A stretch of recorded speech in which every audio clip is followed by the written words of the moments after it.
Good morning, Mary. I have a guest at the front desk. Good morning, John. What does the guest need? He wants to check out early.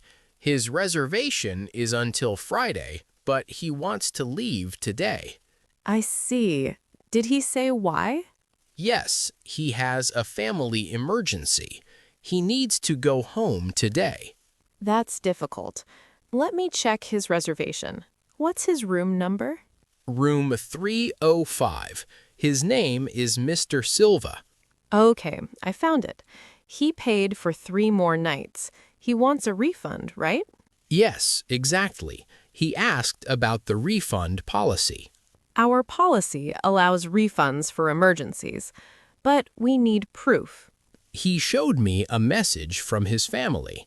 It looks serious. Okay, I understand. We can process the refund. Can you explain to him? Sure. Should I refund the full amount? Yes, refund the 3 nights. Also, waive the early checkout fee. That's very kind. He will be happy. I'll tell him now. Good. And John, ask him to fill out the checkout form first. Of course, I'll bring the form to him. Thank you, Mary. You're welcome. Let me know if he needs anything else.